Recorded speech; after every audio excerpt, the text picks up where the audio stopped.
Dr. Hakky with Atlanta Cosmetic Urology. I'm going to talk to you guys today about rear tip extenders. So I've got the Coloplast and the AMS rear tip extenders. The Coloplast rear tip extenders go from 1 all the way to 3, and they go 1, 1.5, 2, and 3. And rear tip extenders are generally bad. These ones are pointier. As you can see, they kind of have very, very pointy tips. The back of the corpora is pointy. I just don't think this is something I like. It's maybe easier to insert because of its pointiness, but I just don't like that. You know, that risk of proximal irritation for patients is real. I've had it a few times in my career where I've had patients complain about the pointiness of the back end of the implant. Inside, it's got these special like little fetters.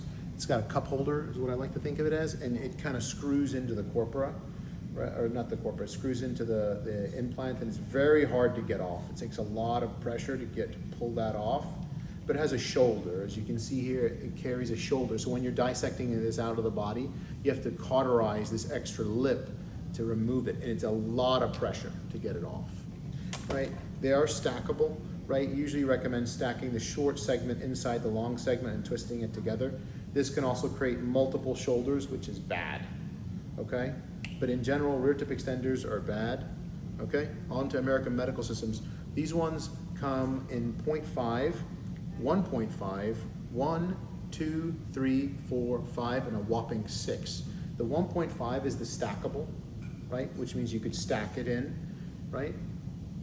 And so you can see there's no shoulders. The tip is not so pointy, it's more blunted. So I'm more happy with the shape. It's a little bit less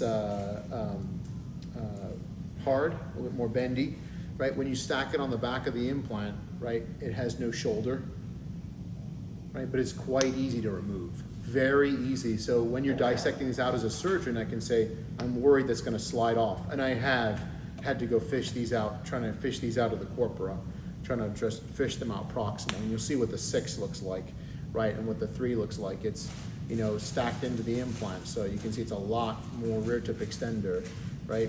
The nice thing about the American Medical Systems one, I think, is because they have the 0.5, so you can really get down there and customize that. It's flush, and it's a little bit more blunted, and it's a little bit more malleable on the back end.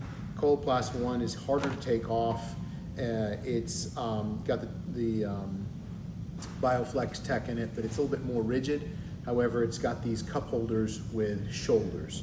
So pros and cons in general, rear tip extenders are bad for the implant, increases risk of revision, increases instability in that portion of the implant, and decreases force. So this is Dr. Hakky with Atlanta Cosmetic Urology. See you guys later.